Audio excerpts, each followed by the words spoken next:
Hey, what's up, guys? Today I have with me is the all new Verna 2024, and it's been only a week since I've bought this. Let me show you the basics. This is the key. It's a very basic key which used to come in the previous models of Hyundai. Yeah, so apologies for the car being a bit dirty because I've already rode 300 kilometers in 4 days and I'm kind of enjoying this ride. Let me quickly speak about the pros and cons of this car so that whoever's willing to purchase it, you get a basic idea of what you're getting. But before moving any further, don't forget to like and subscribe to the channel. So this is the SX variant which I have in here, which is the second top model. Apart from what you get is almost everything except the ADAS, the turbo petrol 1.5 liter engine and the ventilated seats. The rest of the features are almost the same. You get the alloy wheels of 205/55 R16, which is pretty decent in its segment. You get the sunroof, you get rear camera, which you get also in the lower variant, which is the S model. You get the request sensors here. You almost get everything what you get in the top model except from some missed out safety features. So we've got the daytime running lights here and the white LED headlamps here. This is a halogen blinker.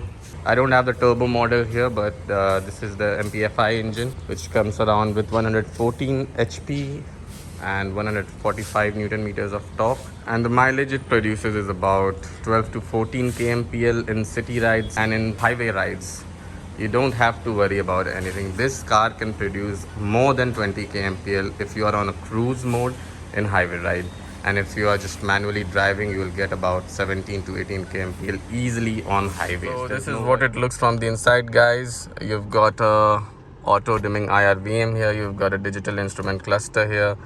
You've got a 8-inch infotainment here, and in the top model you get the 10-inch one. It's just a bit wider, but the difference in Hyundai between 10-inch and 8 inches are that in 8-inch you get the wireless Android Auto and Apple CarPlay, but on the bigger one, I don't know why is that a reason, but you don't get any wireless. You have to connect your wire and then you can connect with the Apple CarPlay or Android Auto in the top model. So what happens here is that now it is in AC control mode. So this is the button, and when I press it, it switches itself to the media controls thing. Now again, if I switch this back, it comes back to the AC mode.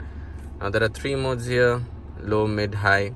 So you get a wireless charging port here, you get a fast charge type C port, I believe. You get a 12-volt charging socket here, which I've already purchased for this car, this one. And you get a USB port right here. So the only thing which I don't like about this model, and which reminds me that mine is a second top model, is these blank boxes here. I don't know what to view them as. I believe Hyundai could have done a better work to hide them in a more decent way. Here you would have gotten the ventilated cold and heated seats options. Cold heat for the driver and co-passenger. This is the parking assist whenever someone's close to your car. For example, that man. So what it does is, as you can see, that it's making that noise. It shows you the sensors, which is a very good thing when you are in busy streets.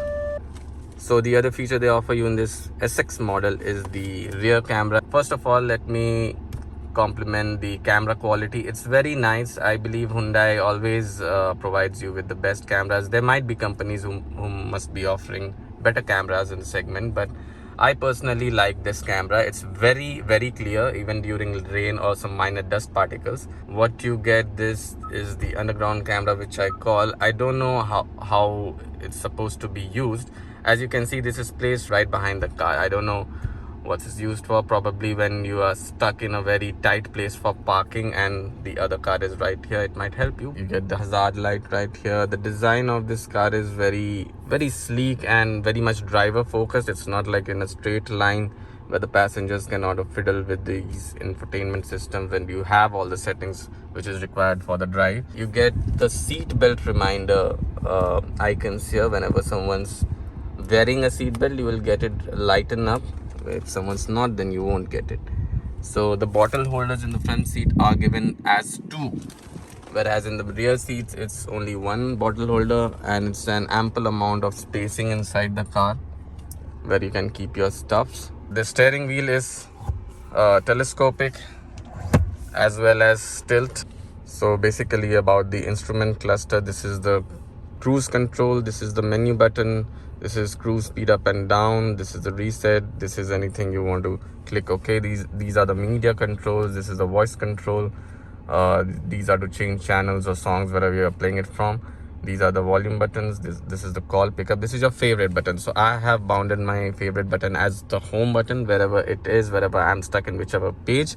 I just have to tap this and it will take me back to this screen, the home screen, where you get all menus. The real features I find it is here in the instrument cluster. Okay, I'll show you. So this is the menu, and tap the menu, you get a page where you can scroll through. So this is the cluster. These are the options for cluster. You can change the theme here. It's currently in the bluish one. This is the aqua or something. I'll let it be in the default.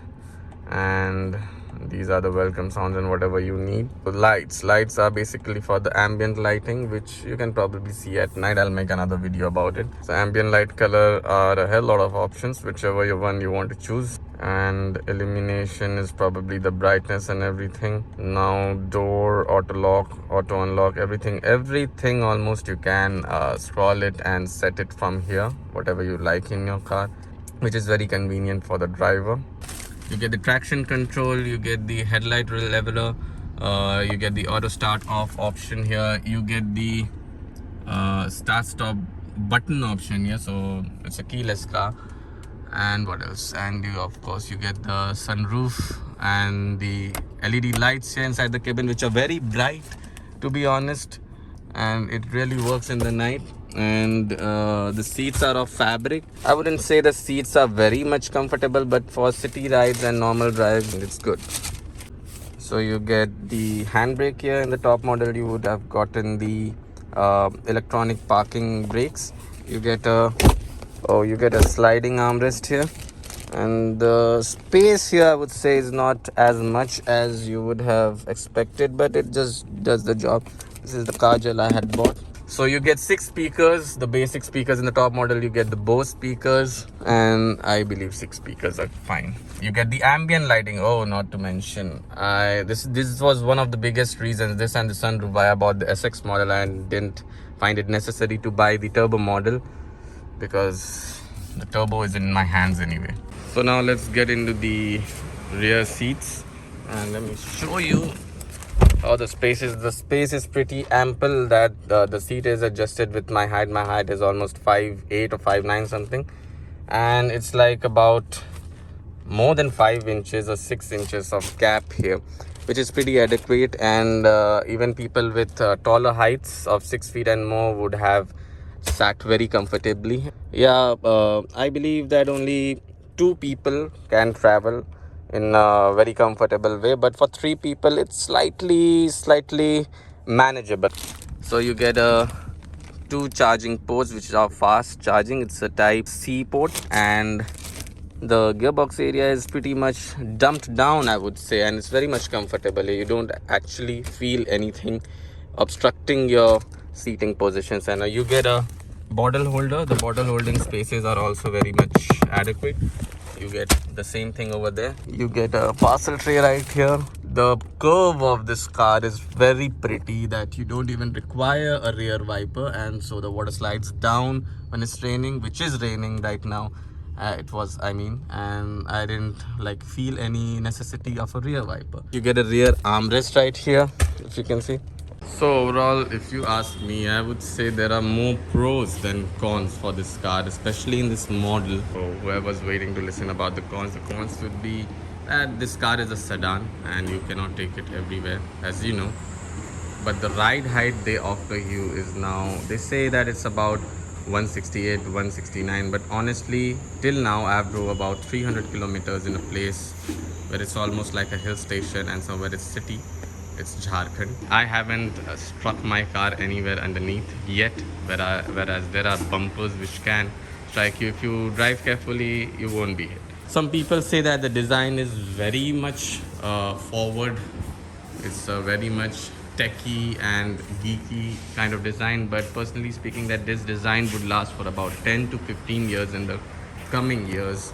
And the alloy wheels they offer you Also, the one con would be that it got rear drum brake on both sides. Only on the front it got disc brakes. It's not all 4 disc, it's only 2 disc which they offer you in the front. And yeah, that would be it if you ask me about the cons, because everything else is just the pros. Everything else. So if you are thinking about buying the Verna SX 2024 model, just close your eyes and go for it. You will be more than satisfied with this car. And the riding quality, the isolation inside the cabin, the comfort, everything is top notch in its segment. So just go for the car, don't think about it anymore. So okay guys, that was it. Please don't forget to drop a like and subscribe to the channel to stay tuned for more such videos. Thank you.